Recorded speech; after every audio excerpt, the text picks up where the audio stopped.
सद्गुरु महाराज की जय। श्री सद्गुरु महाराज की जय। ब्रह्मानंदं परम सुखदं केवल ज्ञान मूर्तिं द्वंद्वातीतं गगन सदृशं तत्त्वमस्याधिपतिलक्षणम् एकं नित्यं विमलमचलं सर्वधि साक्षिभूतं भावातीतं त्रिगुणरहितं सद्गुरुं तं नमामि। गुरु हैं बड़े गोविंद ते, देखो मन में विचार, हरि सुमरे तो वार है, गुरु सुमरे तो पार। मंगल मूर्ति सद्गुरु मिलवै सर्वाधार, मंगलमय मंगल करन बिनवो बारंबार। धन्य धन्य सद्गुरु सुखदा, महिमा कही न जान। जो कछु कहूँ तुम्हारी कृपा, होते कछु न बसा। बोलिए प्रेम से श्री सद्गुरु महाराज की जय। उपस्थित सभी धर्म प्रेमी सज्जनों, माताओं, बहनों,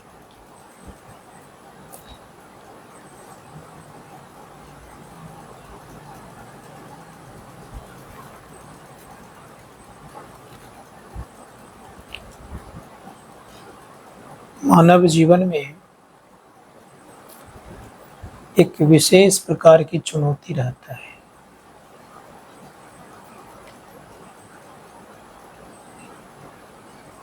जैसे कभी आप लोगों ने चौपट खेल देखा है खेलते हुए? 64 खेल समझ रहे हैं आप लोग? उस खेल में 84 कोठे होते हैं, 6 गोटियां होती है, और जितनी गोटियां चित्त होती है उतनी गोटियां, चित्त हुई हुई गोटियां को ऊपर गोटी उठाते हैं। उठाते उठाते 84वें कोठे पर पहुंच जाते हैं, 84वें घर में, स्क्वायर वाले घर में। तो अब गोटी भांजता है, अगर एक चित्त हो गया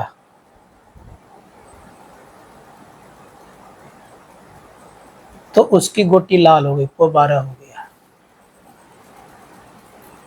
और कहीं 2-4 गोटी अगर चित्त हो गई तो फिर नीचे उतरना पड़ता है।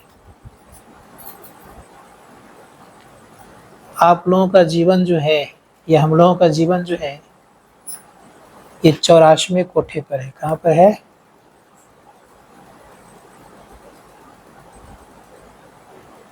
खेल खेल रहे हैं, और खेल किधर खेल रहे हैं? 84 में जाने वाला नहीं, क्योंकि प्रभु से चित्त तो लग नहीं रहा है। तो गोटियां किधर भाई जा रही है? कई गोटियां भाई जा रही है, तो नीचे डाउन की तरफ जा रहे हैं। पार होना चाहिए था ना, तब ना गोटी लाल होगी। तब डाउन की तरफ जाएंगे, नीचे की तरफ आएंगे तो 84 में घूमना पड़ेगा। संत कबीर साहब कहते हैं, लख 84 भरमे के पौ पर अटके आए। पौ मतलब 84वें कोठे पे है। अब की पासा ना पड़े तो फिर 84 जाए। अगर एक चित्त हो गई किन से, प्रभु परमात्मा से, तब तो गोटी आपकी लाल, तब 84 में आप नहीं जाएंगे।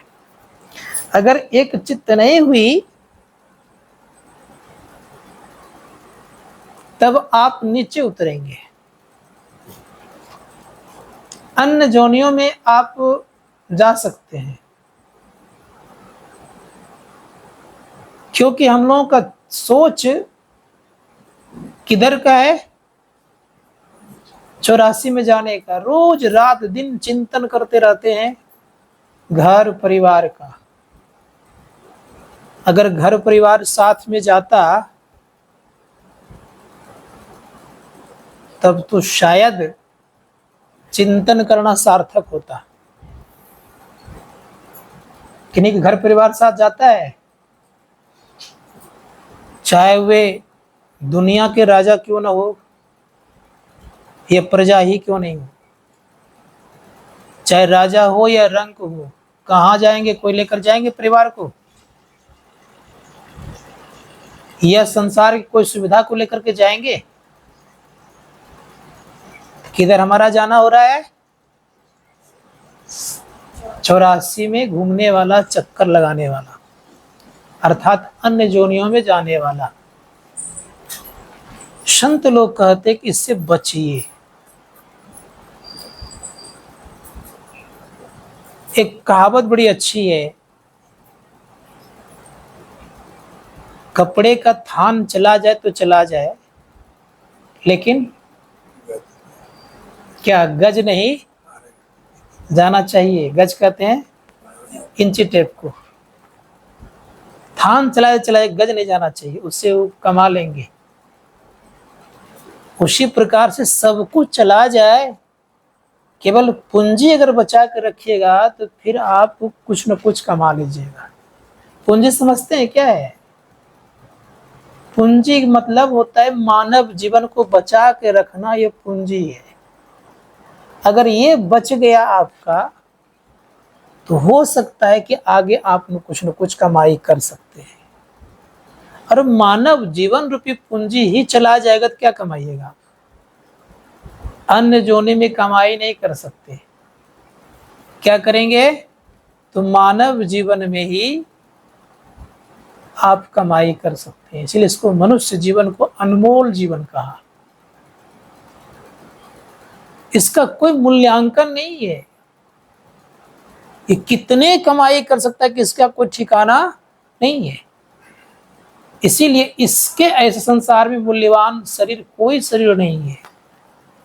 ना ये मूल्यवान शरीर देवताओं के पास है, ना दानवों के पास है।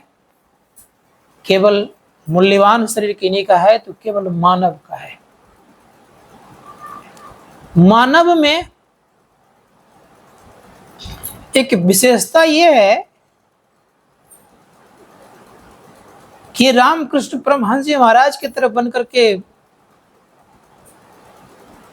आत्म साक्षात्कार करके परमात्मा बन सकते हैं, उनकी पूजा हो सकती है। ये मानव की विशेषता है। लेकिन ये काम देवता नहीं कर सकते। देवता भी नीचे उतर रहे हैं, डाउन में जा रहे हैं। वो भी क्यों डाउन में जा रहे हैं? वो शास्त्रकार कहते पुण्य छीन होई सोई देव स्वर्ग से नरक में आवे। जब पुण्य का छीन होता है तो वो देव कहाँ आता है? नरक में। छीन समझते हैं ना, मतलब पुण्य का समाप्ति हो जाना, वो देवता कहाँ आएंगे? नरक में। पुण्य छीने लोके विसंति, पुण्य छीन होने से वो संसार में आते हैं। शास्त्रकार कहते हैं अगर जीवन में कल्याण चाहते हैं तो ऊपर उठिए धीरे धीरे। एक व्यक्ति तो संभव नहीं है, धीरे धीरे ऊपर उठिए। कैसे उठेंगे? इनके माध्यम से उठेंगे।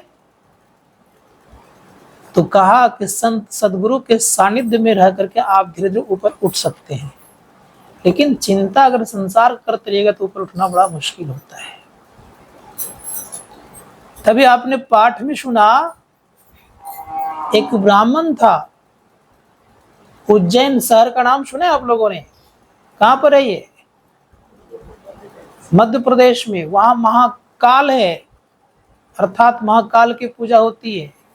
भगवान शिव को महाकाल कहते हैं। तो उज्जैन मंदिर में प्रत्येक दिन एक ब्राह्मण आते थे पूजा करने के लिए। पूजा कर लेते थे। पूजा करने का नाम तरीका मालूम था, न पूजा करने का ज्ञान मालूम था, न मंत्र जपने का तरीका मालूम था। उस मंदिर के जो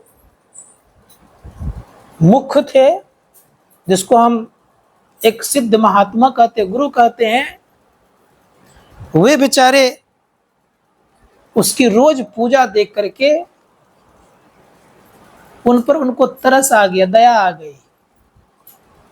उसको बुलाया और उसको मंत्र की दीक्षा दे दी गई। अब मंत्र की दीक्षा दे दी गई तो मंत्र जपने लग गए। तो रोज पूजा करने के लिए आवे और मंत्र को जपना प्रारंभ करे।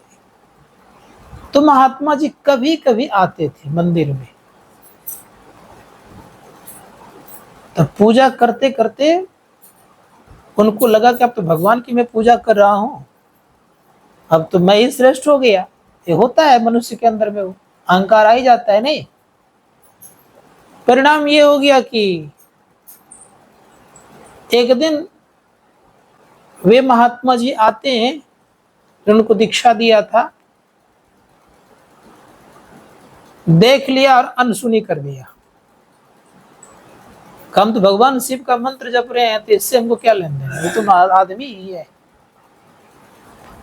भगवान शिव को बर्दाश्त नहीं हुआ। भगवान शिव का तेरे मूर्ख शठ, गुरु आए अभिमान ते उठ न किन्न प्रणाम, सो दयाल कछु कर्ण सके रोष न लवलेश। गुरु को कोई मतलब नहीं था, उठो या ना उठो को मतलब उसको नहीं था। लेकिन जिस मंदिर में पूजा कर रहे थे, उस मंदिर के भगवान को ये बर्दाश्त नहीं हुआ। का शठ, तुम अजगर के नहीं बैठा रहा, जा तो अजगर हो जा। अब स्थिति यह हो गई, आकाशवाणी भी थर थर कांपने लग गए। गुरु जी को दया आ गई। गुरु जी प्रार्थना करने, नमामि विशाल निर्वाण रूपम व्यापकम ब्रह्म वेद स्वरूपम निजम निर्गुणम निर्विकल्पम निर्यम। पंक्ति लंबी है। प्रार्थना करके भगवान शिव को प्रसन्न किया। कहे महात्मन आप वर मांगो। का भगवान सबसे पहली बात तो यह है कि आपके लिए प्रसन्न हो।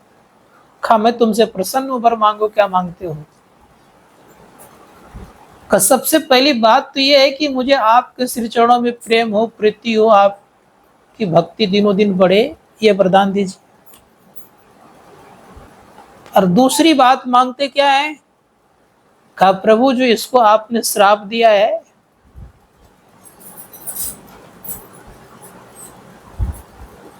इसका कष्ट हरण करिए। भगवान शिव कहते जो बात निकल जाती है, जो चीज मुंह से निकल जाती है, वो वापस नहीं आती है। तीर अगर धनुष से निकल जाए तो वापस आएगी, वाणी अगर जुबान से निकल जाए तो वापस आएगी। कहा कि बात तो निकल गई, अब तो कुछ कर नहीं सकता हूं। कौन कह रहे हैं? कौन कह रहे हैं? भगवान शिव कह रहे हैं। का प्रभु कुछ तो करिए। तो कह रहे हैं महात्मन आपने प्रार्थना की अपने शिष्यों के लिए, तो अजगर जोनि में जो कष्ट होता है वो इसे नहीं होगा, लेकिन अजगर जोनि में जाएगा ये जरूर। अब बेचारे अजगर जोनि में गए, तत्क्षण अजगर बन गए। अजगर जोनि में जो कष्ट होता था वो कष्ट उसको नहीं हुआ। शास्त्रकार कहते हैं कि गुरु का अपमान भगवान को बर्दाश्त नहीं होता है। इसीलिए गुरु बड़े दयालु होते हैं, क्योंकि भगवान से विशेष दयालु होते हैं। भगवान बर्दाश्त नहीं करते गुरु का अपमान को, क्योंकि सबों ने गुरु किया है। राम कृष्ण से को बड़े, वे तो गुरु किन्न, तीन लोक के वे धनी, गुरु आगे अधीन। संत कबीर साहब कहते हैं कि राम और कृष्ण से कोई बड़ा तो नहीं ना, हम लोग के बड़े हैं, उनसे तो बड़े कोई नहीं है। वे भी गुरु के आगे अधीन रहे, हाथ जोड़े खड़े रहते थे, घुटने के बल पे खड़े रहते थे। कौन? राम और कृष्ण। तीन लोक के धनी थे, त्रिभुवन पति कहते थे उनको। किनको? राम और कृष्ण को। तीन लोक के वे धनी, गुरु आगे अधीन, गुरु के आगे अधीन रहते थे। क्या खासियत थी? गुरु सन्मार्ग बताते हैं, गुरु पथ प्रदर्शक होते हैं, गुरु पथ को दिखाने वाले होते हैं। और जो व्यक्ति गुरु के मार्ग पर चलता है, उनका यह लोक और परलोक दोनों सुख में होता है। यहाँ भी सुखी पूर्वक रहता है, और यहाँ नीचे मत बैठो, इधर की जगह तो है, बैठ जाओ। थोड़ा थोड़ा आगे बढ़ जाइए आप लोग, थोड़ा आगे बढ़ जाइए आप भी।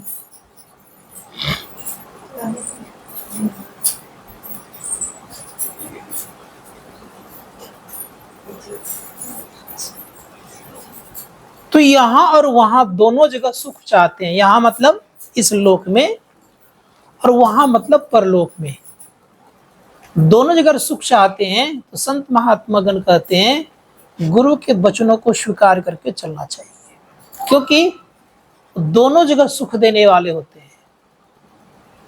शास्त्रकार कहते हैं कि गुरु समान संसार में दाता भी कोई नहीं होता है। सहजोबाई कहती है गुरु समान संसार में कोई नहीं दाता होता है। गुरु समान नहीं दाता जग में, गुरु समान नहीं दाता। दया के सागर होते हैं गुरु। हमारे परम पूज्य गुरुदेव कहते हैं सतगुरु सुख के सागर, शुभ गुण आगर, शुभ गुणों से भरे रहते हैं, ज्ञान उजागर हैं। कौन? संत सदगुरु। इसीलिए सुख के सागर होते हैं। रामकृष्ण परमहंस जी महाराज के पास जब स्वामी विवेकानंद गए, पूर्व का नाम था नरेंद्र दत्त, पूछते रहते थे सभी महात्माओं से, क्या आपने ईश्वर को देखा है? कोई कुछ नहीं बोलते थे। रामकृष्ण परमहंस जी महाराज के जब पास पहुंचे तो कहा, क्या आपने ईश्वर को देखा है? कहाँ देखा है? कहा दिखा सकते हैं? कहाँ दिखा सकता हूं? ले गए कहाँ? समुद्र के किनारे। का डुबकी लगाओ। डुबकी लगाया गया, गला कस के पकड़ डुबाए रखा, छटपटाने लगे। का इससे ज्यादा विकलता जिस दिन आ जाएगी, उस दिन तुम्हें ईश्वर का दर्शन हो जाएगा। फिर ले गए अपने जहां रहते थे, का बैठ जाओ। बिठाए, माथे पे हाथ दिए, अंतर की साधना की अनुभूति करा दी। फिर ऊपर किए, कहा हमको ऊपर आपने क्यों कर दिया? भले वहीं ठीक था मैं। कहा बड़े तुम स्वार्थी हो। क्या करो? तो समाज में, देश में इस ज्ञान का प्रचार करो। रामकृष्ण परमहंस जी महाराज के कहने पर स्वामी विवेकानंद जगह जगह जाकर के इस ज्ञान का प्रचार किया। यद्यपि उस समय देश हमारा गुलाम था, लेकिन गुरु के बातों पर रहे, तो वहां के जो स्टेट सरकार थे उसने उनको कुछ पैसा दे करके विश्व सम्मेलन में भेजा। अमेरिका के शिकागो शहर में हो रहा था। भारतीय पोशाक बनाया गया, पगड़ी बहुत बड़ी, यहां तक कपड़े, और वो सारे लोग आए थे सूट बूट पहन करके, टाई लगा करके, ये भारतीय पोशाक से सुसज्जित थे। अब स्थिति यह होती है, उन लोगों के दिमाग में बात यह थी, भारत तो गुलाम देश है, गुलाम देश में विद्वान कहां से होंगे, ये भावना थी। लेकिन जिनके यहाँ ठहरे थे उनके पति ही संचालक थे मंच के। उनकी पत्नी बड़ी अच्छे से सिफारिश करती हुए कहती है कि इनको समय जरूर दीजिएगा। तो पत्नी को कहते हैं तुम सिफारिश कर रही हो तो 5 मिनट समय दूंगा, ज्यादा नहीं। ठीक है 5 मिनट ही दीजिए तो कम से कम, क्योंकि इनके प्रतिभा से उनकी पत्नी अवगत हो चुकी थी, इनके पति अवगत नहीं हुए थे, क्योंकि रात्रि काल में आए,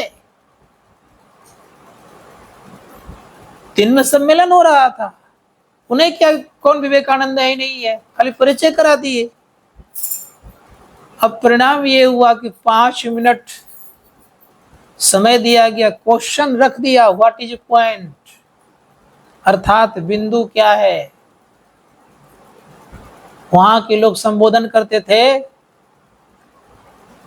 जेंटलमैन एंड वोमेन, इतने ही बोलते थे।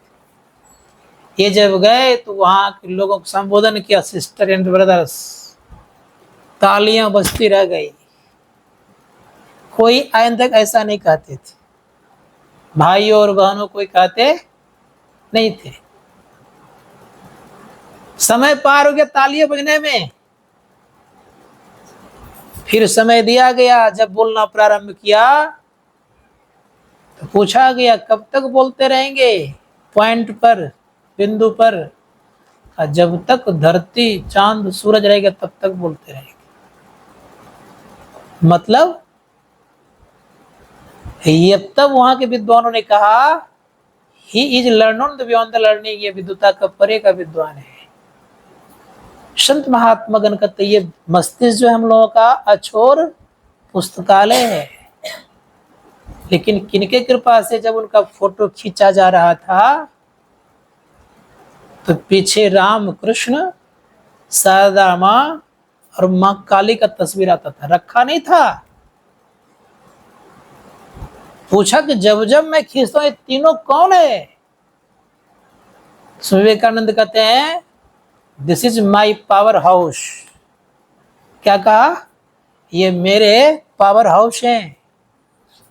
अब आप सोचिए गुरु को कितना सिर पर रखते थे। संत महात्मा गण कहते जो गुरु को सिर पर रखता है, जिसकी वाणी मुख है, अर्थात जिसकी मुख से वाणी नहीं निकलती है,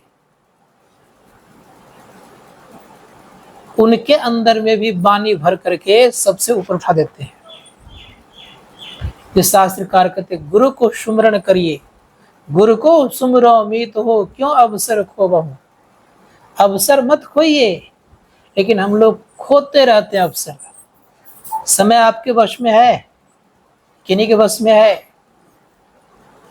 टाइम किसी के बंधन में है, किसी के फाउंडेशन में नहीं है टाइम, तब भी हम लोग समय का वैल्यू और महत्व नहीं देते हैं। इसलिए संत महात्मा गण कहते हैं कि अवसर मत खोइए, ये अवसर फिर आपको नहीं मिलेगा। जो आज की तारीख चली जाएगी, आज क्या तारीख है, कितनी तारीख है, 2 अक्टूबर 2003, फिर कभी आएगा 23, कभी आएगा नहीं ना, 2023 कभी 3 कभी आया दोबारा घूम के। संत महात्मा गण कहते हैं ठीक उसी प्रकार से क्षण जब चला जाएगा कभी लौट करके नहीं आएगा। जो नदी में एक बार डुबकी लगा लेते हैं, क्या उसी नदी के पानी में दोबारा डुबकी लगा सकते हैं? उसी पानी में लगा लेते हैं? कोई डुबकी नहीं लगा सकता है। वो पानी चल गया बह के तो चल गया। शास्त्रकार कहते इसलिए गुरु को समझिए। गुरु हम लोगों को ज्ञान दिया है, गुरु ज्ञान तो दिए हुए हैं, उस ज्ञान का उपयोग कर लीजिए, उपयोग कर लीजिए। क्या कर लीजिए? तो इस शरीर में सब कुछ है। ज्ञान संकलित तंत्र में आया है कि देह हस्ता सर्व विद्याश्च। ध्यान दीजिएगा थोड़ा सा। इस देह में सारी विद्याएं हैं। कितने विद्याएं मालूम है आप लोगों को? 64 विद्याएं हैं, याद रखिएगा। 64 कलाएं हैं। कलाएं को विद्या कह गई है। देह हस्ता सर्व विद्याश्च। देह हस्ता सर्व देवता।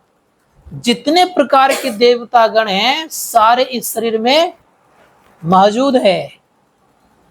देह हस्ता सर्व तीर्थाणी। तीर्थाणी समझते हैं? जितने प्रकार के तीर्थ हैं सारे इस देह में अवस्थित है।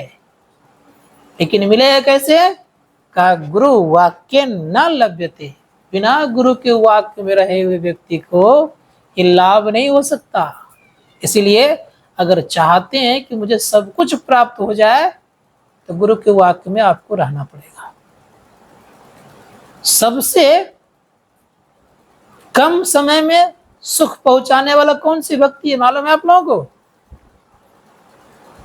चरणदास जी महाराज हो गए थे राजस्थान में, उनकी वाणी सुनाता हूं। उन्होंने कहा हरि सेवा कृत 100 वर्ष। हरि की सेवा, परमात्मा की भक्ति कितने वर्ष? 100 वर्ष। हरि सेवा कृत 100 वर्ष, गुरु सेवा पल 4। पल समझते हैं? किसको कहता है पल? हाँ, ये जो पलक झपकता है ना, इसको लब बोलते हैं, इसको पल नहीं बोलते हैं। 60 लब बराबर 1 पल होता है, निमेष होता है। और 60 निमेष बराबर 1 पल होता है, याद रखिएगा। इसको क्या बोलता है? लब। 60 लब बराबर 1 निमेष और 60 निमेष बराबर 1 पल।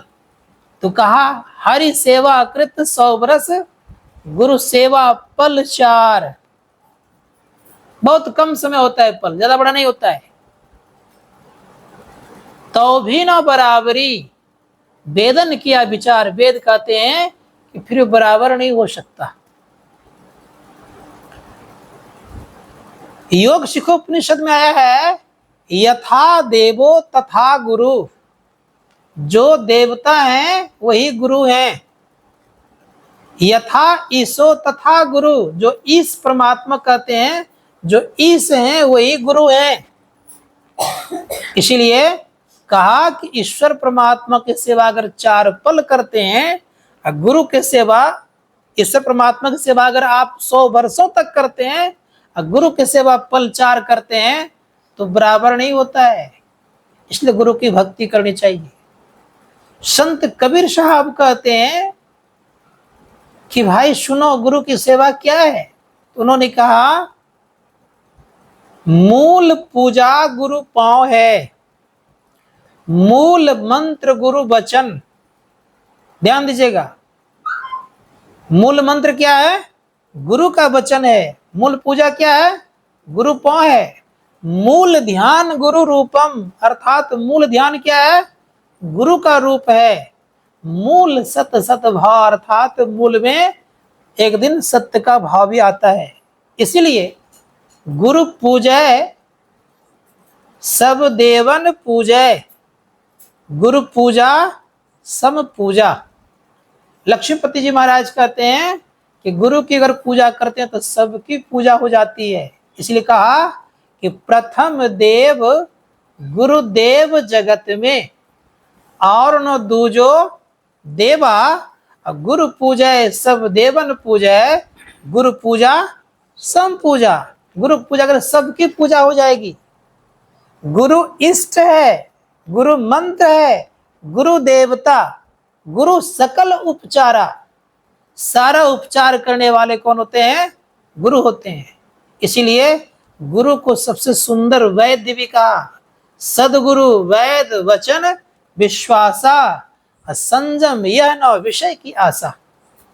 सदगुरु पूर्ण वैध होते हैं, इसीलिए शास्त्रकार कहते हैं कि गुरु की पूजा करनी चाहिए। संत कबीर साहब ने कहा, संसार में 7 प्रकार के गुरु होते हैं। कभी कभी लोग ध्यान नहीं देते हैं कि गुरु की कितना महत्व होता है। संत कबीर साहब का तो संसार में 7 प्रकार के गुरु हैं। प्रथम गुरु माता पिता, जो रज बीरज की दाता। दूसर गुरु मन की धाई, गिरहवास की बंद छुड़ाई। तीसर गुरु जिन धरिया नामा, ले ले गाम पुकारे ठामा। चौथा गुरु जिन शिक्षा दिन्ना, जग व्यवहार सबे को चिन्ना। पंचम गुरु जिन वैष्णव किन्ना, राम नाम का सुमिरन दिना। छठा गुरु भरमगढ़ तोड़ा, दुविधा मेटी एक से जोड़ा। सातम गुरु सत्शब्द लखाया, जहां का तत्व तहां पहुंचाया। 7 गुरु संसार में, कितना गुरु हो गया? 7 गुरु संसार में, चेला सब संसार। और सदगुरु सोई जो भवजल उतारे पार। का संसार सागर से पार उतारने का आपको ज्ञान देता है, वे कौन कहलाते हैं? संत सदगुरु। संसार सागर से पार उतारने ज्ञान देते हैं, संसार में डूबने वाला ज्ञान नहीं देते हैं। जितने प्रकार के इधर लोग हैं, ये सारे के सारे संसार में रहने वाला ज्ञान देंगे, लेकिन संसार से परे का ज्ञान कौन देते हैं? संत सदगुरु। इसीलिए सहजो भाई राजस्थान में भी तो उन्होंने कही, राम तजु पे गुरुना विशारु, गुरु के सम हरि को निहारू। हरि ने जन्म दियो जग माई, गुरु ने आवा गमन छुड़ाए। ईश्वर परमात्मा हम लोग संसार में भेजा है, लेकिन गुरु क्या करते हैं? इस संसार सागर से पार उतारते हैं। इसीलिए गुरु की वंदना होनी चाहिए। इसलिए हम लोगों ने भी गुरु की वंदना की। गुरुर ब्रह्मा गुरुर विष्णु, गुरुर देवो महेश्वर, गुरुर साक्षात पर ब्रह्म, तस्मै श्री गुरुवे नमः। ये गुरु ब्रह्मा कैसे हो गया, विष्णु कैसे हो गया, शिव कैसे हो गया? ये तीनों गुण तीनों में है। क्या क्या है? का गुरुर ब्रह्मा, गुरु के अंदर में ब्रह्मा का गुण है। क्या करता है शिष्यों के अंदर में? वो सृजन करता है। ब्रह्मा का काम क्या है? सृजन करना, अर्थात निर्माण करना। किनका काम है ये? ब्रह्मा जी का। तो गुरु भी शिष्यों के अंदर में ज्ञान का सृजन करता है। किस सृजन करता है? ज्ञान का। अब ज्ञान का सृजन कर दे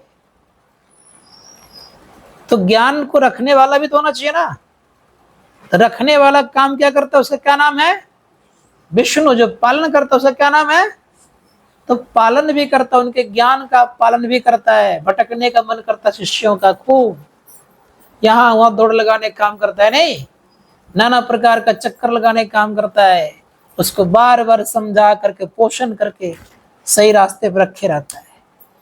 और शिव जी काम क्या है? श्रृंगार करना। शिष्यों के अंदर में जब दुर्गुण आता है ना, नाना प्रकार के जो विचार गंदे गंदे उठते रहते हैं, उसको समाप्त करने का काम करते हैं। इसीलिए गुरु को कहा, गुरुर ब्रह्मा गुरुर विष्णु गुरुदेवो महेश्वर। अब करें गुरु साक्षात पर ब्रह्म, तस्मै श्री गुरुवे नमः। क्यों पर ब्रह्म क्यों कहा गया? क्योंकि पर ब्रह्म परमात्मा का लखाने वाला, दर्शाने वाला कौन होते हैं? संत सदगुरु। इसीलिए गुरु की पूजा होनी चाहिए। शास्त्रकार कहते हैं गुरु के आधार पर ही स्वामी विवेकानंद विश्वविख्यात हुए। अगर उनके जीवन में गुरु ना होता तो नरेंद्र दत्त बन करके ही रहते से और ज्यादा कुछ नहीं कर सकता। इसलिए गुरु चाहिए जीवन में। लेकिन गुरु कैसा हो? गुरु होना चाहिए अंधकार रोधक। समझ रहे हिंदी हमारी? जो अंधकार को नाश करने वाला हो, प्रकाश का प्रदीप जलाने वाला हो, ऐसे गुरु की आवश्यकता है। इसकी जुक्ति जानता हो और यही जुक्ति पर चलता भी हो, दूसरों को बताता भी हो। ऐसे गुरु की जीवन में आवश्यकता है। शास्त्रकार कहते इसलिए कहा, गु मतलब होता है अंधकार रोधक, रु मतलब होता है अंधकार से परे अर्थात प्रकाश में जाने वाला। जो गुरु अंधकार से प्रकाश की तरफ ले चले उसे क्या कहते हैं? गुरु। मंडलोपनिषद में कहा गया गु मतलब अंधकार, रु मतलब प्रकाश। जो अंधकार से प्रकाश की तरफ ले चले उसे हम क्या कहते हैं? गुरु। और सदगुरु किन्हों कहते हैं? जो सुप्रम तत्व परमात्मा को लखाने का काम करते हैं, दर्शाने का काम करते हैं, उनको संत सदगुरु कहते हैं। इसलिए गुरु की पूजा करनी चाहिए। हम लोगों ने भी गाया, भजो भजो गुरुदेव हो भाई, भजो भजो गुरुदेव गुरु। फिर लास्ट में कहा कि राम कृष्ण आदि सकल अवतारण यह सेवा गुरु भेव जी। राम कृष्ण भी गुरु की सेवा करते थे। एक प्रसंग सुनाता हूं मैं आप लोगों को। एक बार भगवान श्री राम के पास स्वर्ग की एक अप्सरा आ गई, जिसको वहां की पड़ी भी कहते हैं लोग। उस अप्सरा कहने लग गई, सुन पा रही मेरी आवाज आप? अप्सरा कहने लग गई कि आप मेरे को रख लीजिए साथ में, मैं आपको ही सब दिन मानी हूं और मैं आपके अलावा किसी को मानी भी नहीं हूं। रात्रि काल में आई थी। भगवान श्री राम को देखो, मैं इस जीवन में एक पत्नी व्रतधारी हूं। क्या कहा? एक पत्नी व्रतधारी हूं, मैं एक के अलावा किसी को जीवन में नहीं रख सकता। समझा बुझाकर भगवान श्री राम ने उनको भेज दिया। चली तो गई वो। अब चली जब गई तो भगवान श्री राम ने क्या किया, तो सीता को उठा करके जगा करके ये बात कह दी। तो सीता अब कहने लग गई, जब वो चली गई तब हमको आप उठाए, पहले क्यों न उठाए आप? आपके मन में कोई न कोई संशय था, संदेह था, पाप था, इसलिए आपने मुझे जगाया नहीं पहले। भगवान श्री राम कहते मेरे मन में कोई पाप नहीं है, मैं स्वच्छ हूं, निर्मल हूं। का अगर नहीं है तो मुझे पहले क्यों न जगाया आप? उसके रात में जगाते तब जानती मैं।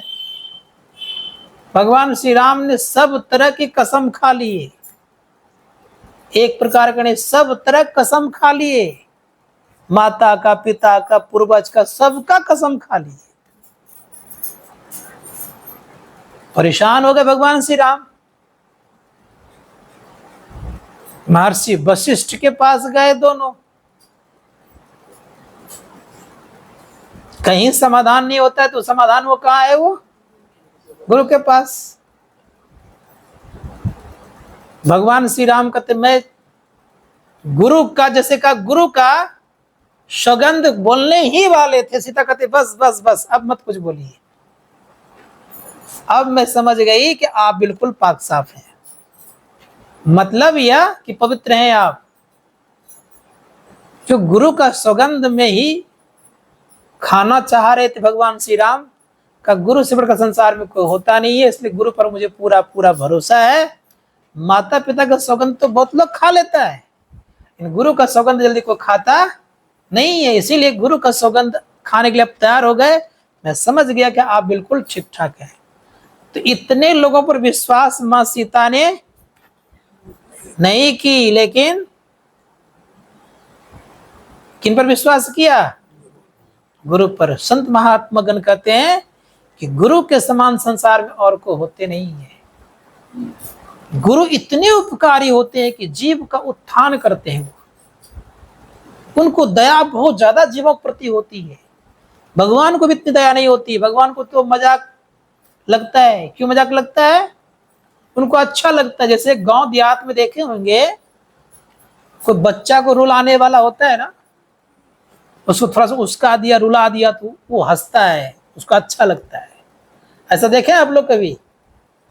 कोई को होता है कि रुला दिया तो अच्छा लगा उसको। भगवान को भी वैसा ही, आप हंसते हैं तभी उनको अच्छा लगता है, रोते हैं तब भी अच्छा लगता है। लेकिन गुरु को रोना पसंद नहीं है।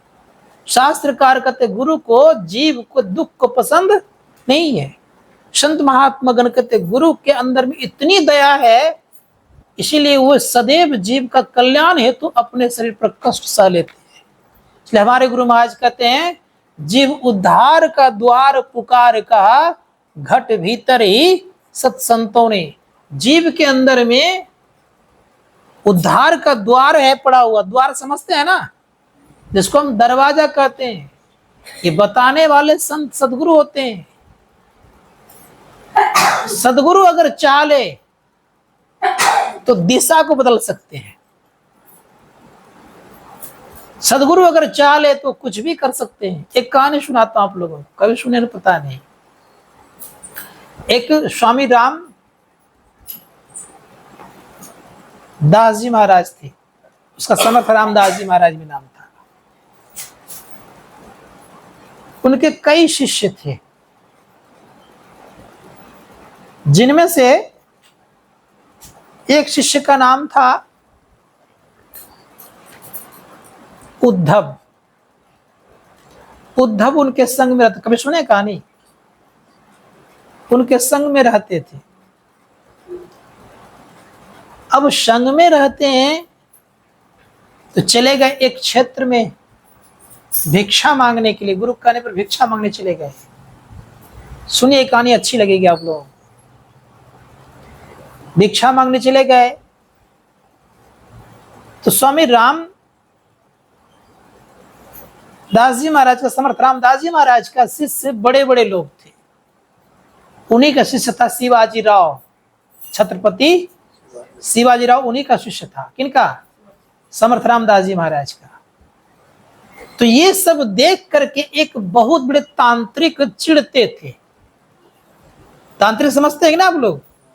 तांत्रिक को बड़ा गुस्सा आता था कि मेरा कोई अच्छा भक्त नहीं है, इसका बड़ा बड़ा भक्त है। उस तांत्रिक ने बहुतों को बस करके रखा था। मां काली को बस करके रखे हुए थे, यक्षिनी नाम के राक्षसनी को बस करके रखे हुए थे, और इतना अच्छा अपने को सिद्ध बना लिए थे कि जिसको वो श्रापित करते थे, श्राप लग जाता था और उसकी वैसी स्थिति हो जाती थी। जो ऐसा श्राप दिया वैसा।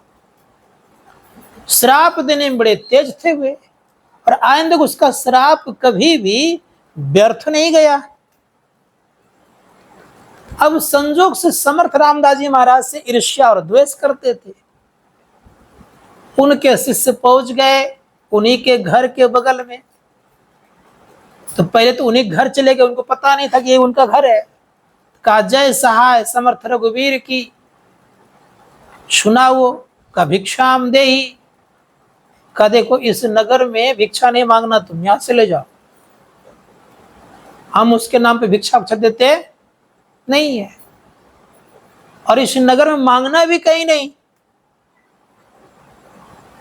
तो समर्थ रामदास जी के शिष्य कहते हैं उद्धव कि मुझे तो गुरु महाराज ने कहा है मांगने के लिए, मैं तो भिक्षा लेकर के ही जाऊंगा। तो बगल के पड़ोसी क्या चले गए भिक्षा मांगने के लिए। तुमने सुना नहीं जी, मैंने कहा इस नगर में नहीं मांगना, तो क्यों मांगने लग गया? तो शिष्य कहता है कि मुझे गुरु महाराज ने बोला है मांगने के लिए, मैं मांगूंगा ही, छोड़ूंगा नहीं, क्योंकि मैं समर्थ रामदास जी महाराज का शिष्य हूं। कहा तुम नहीं मानेगा? कहा नहीं। कहा तुझे मैं श्राप देता हूं कि कल का तुम उगता हुआ सूरज नहीं देखेगा। अब ये बेचारा डर गया, थोड़ा बहुत जो भिक्षा मिला लेकर गया। समर्थ रामदास जी महाराज तुम बड़ा कम भिक्षा लेके आए हो, क्या बात है जी? कहा गुरुदेव ये तो कम दिखता है आपको, लेकिन एक बहुत बड़ा भिक्षा लेके भी आया हूं। कहा क्या है वो? कहा मुझे उस तांत्रिक ने श्राप दिया है कि कल का उगता हुआ सूरज नहीं देखेगा। कहा इतनी सी बात? कहा इतनी सी बात है गुरुदेव, उसकी वाणी कभी खाली जाती ही नहीं है, सब दिन सत्य ही हुई है वाणी उनकी। खारे खाओ पियो देखा जाएगा, कल की बात नहीं, आज नहीं कही है। कहा नहीं गुरुदेव कल का, कल होगा तब न जी, पहले खा लो। तो महात्मा लोग कल की चिंता नहीं करता, आज बढ़िया से खाता है वो। नहीं, कल का चिंता करने वाले तो गृहस्थ लोग होते हैं, आज नहीं कल क्या करेंगे। महात्मा लोगों को तो आज भर का चिंता, कल परमात्मा पे चिंता। बड़े प्रेम से क्या किया उन्होंने, खाया पिया दोनों शिष्य। कहा सुनो मेरी बात, मेरे पास ही तुम रहना, कहीं उधर उधर जाना नहीं।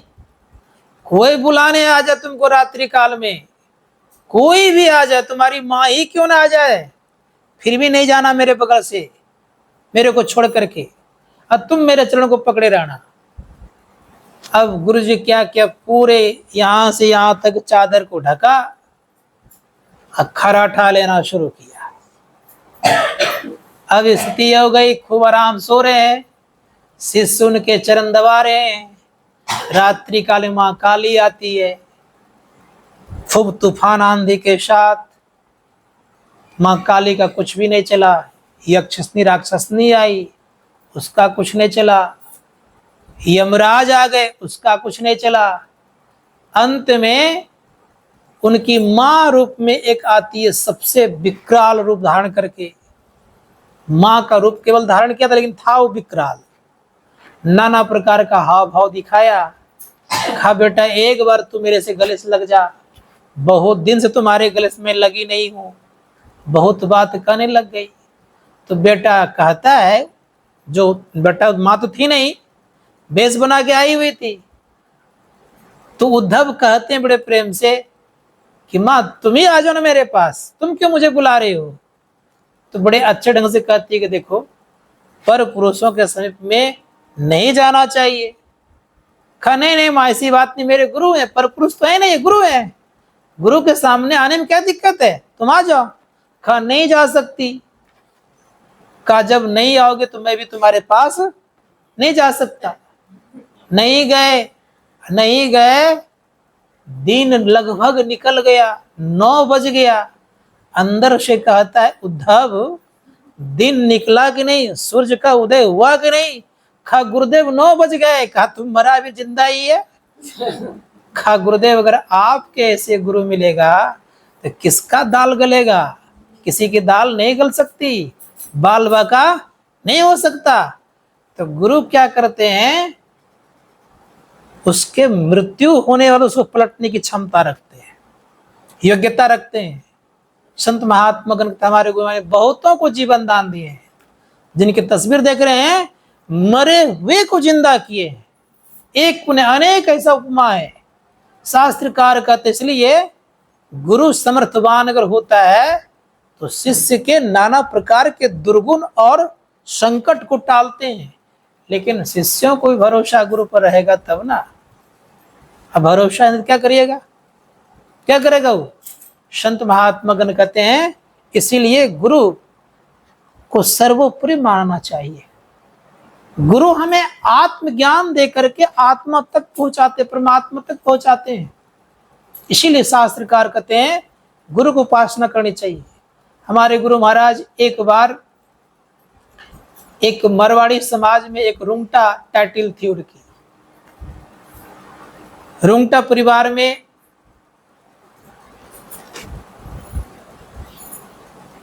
गुरु महाराज के दर्शनार्थ तो आते जाते रहते थे। तो संजोग ये था कि जो बूढ़ी माँ थी गुरु महाराज की शिष्या थी, उनकी बहू भी शिष्या थी, उनके पुत्र भी शिष्य थे। तो एक दो गो उन्हें संतान का जन्म हुआ, लेकिन कोई ठहरा नहीं। तो निराश के भाव में गुरुदेव से पूछती है कि गुरुदेव क्या मेरा अब आगे वंश नहीं चलेगा, जो भी हुआ मर मर गया। पूज्य गुरुदेव कहते अच्छा जाओ इस बार रहेगा। संजोग से एक हॉस्पिटल में बच्चे का जन्म हुआ। तो जिस डॉक्टर नर्स ने बच्चे को पेट से निकाला तो संजोग मरा हुआ ही पैदा लिया। लेडीज डॉक्टर थी, लिख देती है और कह देती है कि बच्चे आपके मरे हुए हैं। लेकिन उसकी जो दादी थी बच्चे की, उसने कहा कि हमारे गुरुदेव ने कहा है कि रहेगा तो मरेगा कैसे, गुरु महाराज की वाणी असत्य तो नहीं हो सकती है। तो डॉक्टर कहती हैं और नर्स कहती हैं कि गुरुदेव तो कहें कि बच्चा रहेगा, और नर्स डॉक्टर कह रहे हैं कि वे मर गए हैं। तो काई बुढ़िया पगला गई है, इसके गोद में दे दो, चलो हम लोग। मरे बच्चे को गोद में दे दिया गया, और वे डॉक्टर और नर्स दोनों कुछ दूर ही गई होगी, मुश्किल से ज्यादा से ज्यादा करीब करीब 100 फीट के अंतराल। उतने बच्चे में चेतना आई, बच्चा रोने लग गया। रोने जब लग गया तो दोनों अपना रिपोर्टेशन खराब नहीं हो जाए, इस कारण से दौड़ी दौड़ी वो आई, और उस चिट्ठा जो दिया था डेड बॉडी डेड हो गया है, उसको लेके फट से फाड़ी। और वो कहती है बड़े प्रेम से कि आप तो कहे कि मरा हुआ जिंदा कैसे हो गया। तब वो डॉक्टर दोनों पूछती हैं, नर्स और डॉक्टर दोनों, कहता आप सच सच बताइए आप किन की पूजा करते हैं। तो तस्वीर रखा हुआ था ही, तो कहा इन्हीं की मैं पूजा करती हूँ।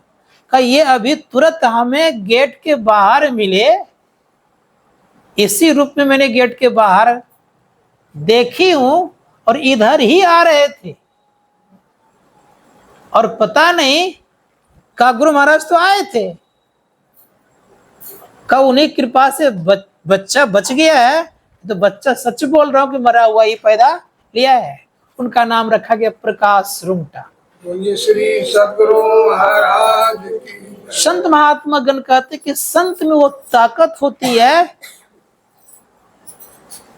कि मृत्यु को जीवित कर देता है, प्राण शक्ति भरने की योग्यता रखता है। क्योंकि जो साधना करते हैं, साधना के दरमियान में एक सार शब्द की साधना करने वाले में परमात्मा की तरह ताकत आती है, और उसमें चेतना भरने की योग्यता रखते हैं। इसीलिए शास्त्रकार कहते हैं कि जीवन में अगर कल्याण चाहते हैं तो हर एक लोगों को गुरु की आराधना करनी चाहिए। गुरु की आराधना में सबकी आराधना हो जाती है। इसीलिए शास्त्रकार कहते हैं गुरु प्रथम पूजे जाते हैं। हमारे गुरुदेव कहते हैं सब मंत्रों में श्रेष्ठ मंत्र अगर कोई होता है गुरु मंत्र होता है। इसलिए कहा कि प्रथम मंत्र जो है गुरु मंत्र है। और परम पूज्य गुरुदेव कहते हैं बड़े प्रेम से कि अति पावन गुरु मंत्र मन ही मन जाप जपो, उपकारी गुरु रूप को मानस ध्यान थपो। उस मंत्र में क्या क्या है तो कहा देवी देव समस्त पूर्ण ब्रह्म परम प्रभु गुरु में करे निवास कहत है संत सब। उस मंत्र में सारे देवी देवतागण और परमात्मा सहित निवास करते हैं। इसीलिए कहा कि अगर इस मंत्र को आप जपते हैं तो आपका कल्याण होता है, असली तप कहलाता है। इसलिए कहा गुरु जाप जपन साचो तप सकल कार्य सारणम। कोई नहीं छूटते हैं। संसार में सबको बदल सकते हैं लेकिन गुरु को नहीं बदल सकते हैं, कारण गुरु की बुद्धि को बदल नहीं सकता है। अगर परिपक्व गुरु है तो उनकी बुद्धि को नहीं बदल सकते हैं, संत की बुद्धि को नहीं बदल सकते हैं। मां सरस्वती ऐसे विद्या वाहिनी, विद्या की दात्री, विद्या देने वाली, संसार में सबकी बुद्धि को फेर सकती है लेकिन संत सदगुरु की बुद्धि को नहीं फेर सकती है। संत की बुद्धि को फेरने की ताकत नहीं होती है। हम आप लोगों को एक प्रसंग सुनाऊं मैं। जब भगवान श्री राम वनवास काल चले गए तो मंथरा ने क्या किया, कैकेयी की बुद्धि को फेर दी, और कैकेयी की बुद्धि को तो मंथरा फेर दी। मंथरा की बुद्धि को फेर दिया किसने? सरस्वती ने। तो चले जब भगवान श्री राम गए वनवास, तो वनवास जाने के क्रम में वनवास जब चले गए तो भरत जी आए। दाह संस्कार होने के बाद भरत जी चले भगवान श्री राम को लौटाने के लिए। अब लौटाने जब चले तो देवताओं में हलचल मच गया, खलबली मच गई। अब खलबली मच गई तो सारे देवतागण कहने लग गए, हे माता अगर भरत जी लौटा के ले आए तो बड़ी मुश्किल हो जाएगी, कम से कम भरत की बुद्धि को बदल दीजिए। माँ सरस्वती कहती है, सुन लीजिए आज, कहे देवताओं सुनो, संसार में सबकी बुद्धि फेर सकती हूँ, लेकिन संत जैसे भरत की बुद्धि को मैं नहीं फेर सकती। बात सुनाई? और सरस्वती माँ नहीं गई, समझ गए? शास्त्रकार कहते हैं कि देवताओं को भी ताकत नहीं है, माँ सरस्वती को भी ताकत नहीं है कि संत की बुद्धि को कोई फेर दे। इसलिए गुरु की बुद्धि बड़ी परिपक्वता पूर्ण होती है। इसलिए उसको क्या कहा? अमित बोध, अनिमित भोगी, सत्य सार कवि कोविद जोगी। ये शास्त्रकार कहते हैं गुरु को सिर पर राखिए, चलिए आज्ञा मां, कह कबीरता दास को तीन लोक भयना। अगर सच्चे में अगर आप गुरु के आदेशानुसार चलेंगे तो तीनों लोगों में आपको डर नहीं होगा। लेकिन उनके आदेशानुसार नहीं चलेंगे, उनकी आज्ञा को नहीं मानेंगे, तभी डर लगा रहता है। नहीं तो जो चलते हैं उद्धव को डर लगा नहीं लगा, मांगा भिक्षा उन्होंने, तो गुरु के बातों पर सत्य सत्य खरे उतरे हुए थे। इसलिए संत महात्मागण कहते हैं टेंशन से अगर रहना हो दूर तो गुरु के आज्ञा को अपने अंदर में कर दीजिए हजूर। देखिए तो टेंशन तो जाएगा, लेकिन रखिएगा संसार में अपने आप को तो टेंशन तो भरा पड़ा रहेगा ना रहेगा। श्री शास्त्रकार कहते हैं कि गुरु के आज्ञा के अनुसार अपने आप को जीवन में रखिए। गुरु क्या बताते हैं? संत कबीर साहब कहते हैं गुरु मोहे दिन नी अजब जड़ी, सो जड़ी मोही प्यारी लगत वे, अमृत रसन भरी। वो जड़ी कैसी है? अमृत में मखाया हुआ है, अमृत से भरा हुआ जड़ी है वो। संत कहते जो अमृत को पान करता है वो अमर हो जाता है, उस जड़ी में अमृतत्व है। शास्त्रकार कहते कौन सी जड़ी है वो?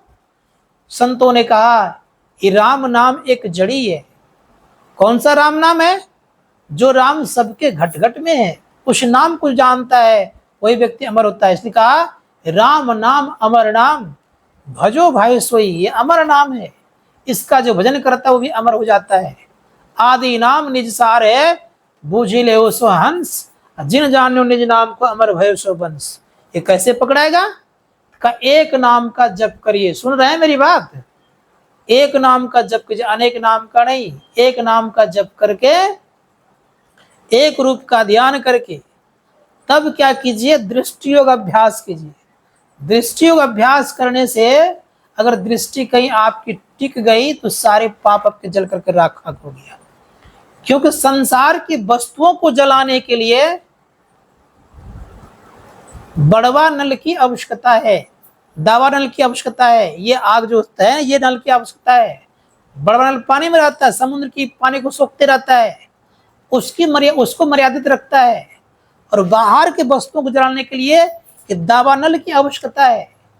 शास्त्रकार कहते भोजन पचाने के लिए जेठरा नल चाहिए, जेठर में अग्नि है। लेकिन पाप को जलाने के लिए कौन सी अग्नि चाहिए? का ब्रह्म अग्नि चाहिए। ब्रह्म अग्नि का उत्पत्ति कहां से होता है? कहा कि दोनों दृष्टि धारों को जब जोड़ता है तब उनके अंदर ब्रह्म ज्योति का दर्शन होता है। और ब्रह्म ज्योति के दर्शन से आपके किए हुए पाप जलते हैं। संत महात्मा जी के पाप जल जाते हैं, स्वच्छ होता है। उन्हीं के पास देवतागण स्वतः उनके दर्शन करने आते हैं। बस में आ रही है? देवतागण उनके दर्शन करने आते हैं। और तो छोड़ दीजिए, इसलिए हमारे परम पूज्य गुरुदेव के पास भगवान शिव भी दर्शन करने आते थे। कभी कभी सुनिएगा, यूट्यूब में प्रवचन है, वो बोल रहे थे कि एक बार महर्षि सभी परमहंस जी महाराज के पास रात्रि के 12 बजे गाय खुला हुआ था, तो उनकी निवास जो है, बासा जो है बहुत दूर है, गंगा किनारे में था, और गौशाला बहुत दूर में है। अंतर्जामी महापुरुष थे ही, उधर से आ रहे थे। एक साधु जा रहे थे उधर से, तुम पहरा देने वाला, तो कहा हुजूर आप इधर जा रहे हैं? तब तक देखते 2 व्यक्ति आकर उनको प्रणाम कर, छोटे छोटे बच्चे हैं। तो जब चले गए प्रणाम करके हुए और गाय को जाकर संभाल लिए, वो चले गए अपने निवास में। प्रातः काल वो उनके कमरे में घुसते हैं, महर्षि महाराज के कमरे में, और घुस करके कहते हैं बड़े प्रेम से कि बाबा मुझे एक जिज्ञासा है। तो जिज्ञासा से जैसे शब्द का प्रयोग किया तो कहा यही ना जिज्ञासा आपके अंदर में कि रात में दोनों बालक कौन था? कहा यही जिज्ञासा है।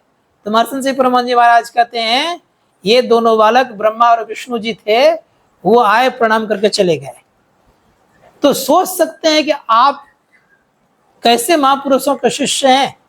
इसलिए हम लोग को इतना विश्वास भरोसा करना चाहिए कि ये साधना बड़ा दुरुस्त है, आपके अंदर में प्रकाश मिलेगा और परमात्मा का शब्द भी मिल सकता है। साधना करेंगे तब हम लोगों को परमात्मा का शब्द जिस दिन मिल जाएगा उसी दिन हम आपको मोक्ष की प्राप्ति हो जाएगी। और जीते जी मोक्ष मिलता है, मरने पर मोक्ष मिलता नहीं है। मरने पर देह का मोक्ष होता है, याद रखिएगा। शरीर छूटता है लेकिन शरीर के भीतर में 4 शरीर और रहता है।